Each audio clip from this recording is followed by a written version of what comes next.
So, did you just finish your van build? Or got a new RV and you are ready to hit the road and do some boondocking, but you have no idea where to start? I got you.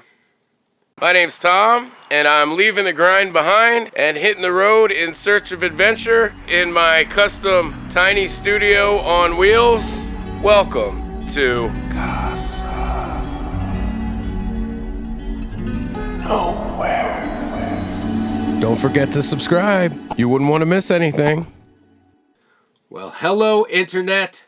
Believe it or not, I have been living in the trailer for more than a year now. Admittedly, the first couple months I was mooch docking, but it has been about 10 months of travel, and I have learned quite a bit. This video is going to be a little bit different. This is my boondocking 101, and I'm going to go over some things that I wish I had known before I started. These are some tips that I didn't find in all the hours and hours and hours of research that I did on YouTube prior to hitting the road. So these are some pro tips that are hard to find, hard earned, hard won, but I'm going to share them with you guys. So if you're a beginner, I believe this will be very helpful. And even if you're a seasoned road dog, I would not be surprised if there's something on here that you find useful. I'm also trying something new here. I'm going to record myself and my computer screen and my phone screen all at the same time. Let's see how it goes. Alright, let's try this out. So first off, you're going to have to figure out where you want to go. Now you might have a general idea, but for me, my goals are to save money and avoid high and low temperatures. So one of the things that I use all the time is a US high temperature map. I go with the Weather Street one. So you can see right now I'm around right here. So you know it's highs right around 70. But the lows are starting to get kind of cold here. So I'm trying to move to southern Utah for early October around here. Today doesn't look too bad, but if you go forward here, you can see they're still getting some yellow there, which is 90. And even hotter there. So I've been watching and waiting for that to go a little bit lower, and hopefully that'll get lower before you can see it's starting to get right into the 60s up here. So I'm watching this because I want to go down to Utah for the beginning of October. It's my birthday, but also it's the solar eclipse. So there's a lot of gatherings and stuff down in southern Utah, but that's probably going to be another week or two. So what I would often do is if the temperature was getting too cold, like it sort of is here, then I would start looking for a good place to go. The one good thing is I'm not necessarily in a rush to get to Utah because I can stay in quite a few places near where I am. This is one of the things I wanted to go over, but first I wanted to mention that I'm going to be saying boondocking and dispersed camping. They mean the same thing to me. I basically mean finding free spots to camp on public land. Now, one of the things about camping on public land is most places you can only camp for 14 days in any 28-day period or any 30-day period, and then you have to move some set amount of miles. That can be anywhere from as low as 5 to as high as 30 miles. In general, it's like 25, and in theory, you probably could just keep moving back and forth between two places that were 25 miles apart, but you would probably get bored.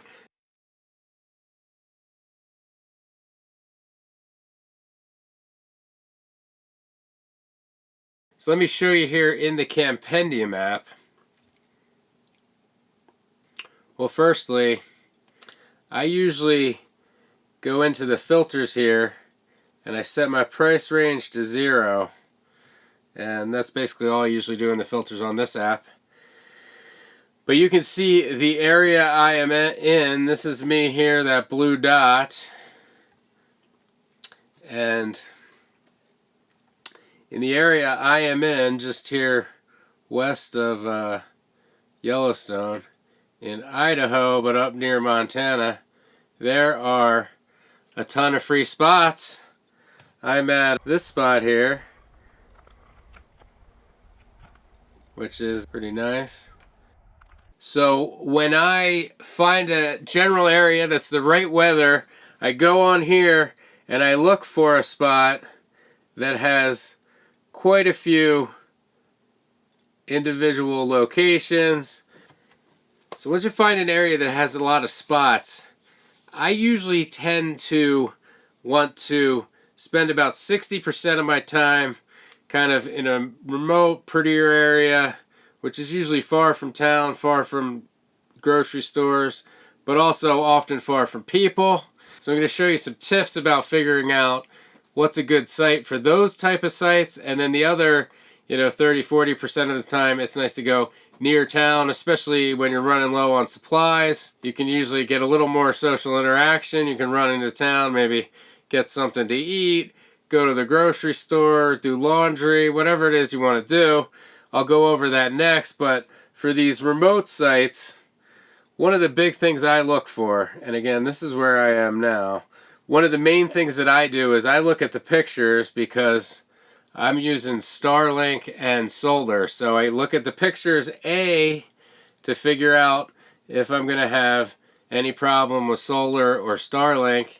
And you can certainly see here, that's no problem at all. The other thing I like to do is look at these pictures and see if there are rigs in the picture that are the size of my rig or bigger. And as you can see, those are some bigger rigs, and there's a big Class A. So this spot I know I'm going to be able to get in. Now on Campendum they also will show you the status of your cell coverage. And so you can see there's pretty good cell here. If you want to be away from people, I would recommend searching for spots that have no cell phone reception. That's a good chance there's going to be very few people there. Most people, if they don't have Starlink, they don't want to be there. So if you need to work, you might want to think about getting Starlink, but if you're just chilling and you can do without cell service, then that would be a good option as well. And then the other thing, of course, is you go through reviews, and if you want to get pretty remote, one of the best things you can find is a place that says that it has a long dirt road that's not too bad or something like that. So let me show you, for instance. So when I first came into Wyoming, I was down here by this Flaming Gorge Reservoir. And first I went to this place, this Squall Hollow Dispersed Camping. So this place was not very far off the main road, and it was like a bunch of Kid Rock videos put together or something. You had people with their fifth wheels on the beach and a bunch of side-by-sides and four-wheelers. They had their boats anchored just off the beach, water skiing. I mean, that sounds like fun, don't get me wrong, but I don't have any of those toys, and during the week if I'm trapped inside working, having ATVs on one side of me and ski boats on the other was not what I was looking for, so I decided to look for another spot. You'll see that's not too far from the highway there, but I went up to Lost Dog Dispersed Camping here. Now this, you can see, has this real long dirt road there. Well, you can't tell it's a dirt road yet, but that's like a 12-mile road to get out there. And surprise, surprise, it actually wasn't dead, but it was quite a bit better than the other. In the reviews here, this says it's a 9-mile drive. It's 12 miles. That definitely keeps the people away, a lot of people away. So that was a pretty good spot.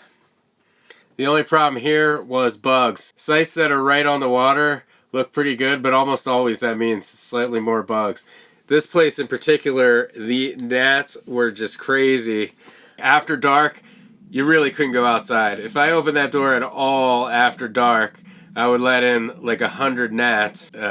So I only stayed there a couple days. So that's just an example of how you can find a remote spot. On the other hand, if you are looking for a place that is going to be close to amenities and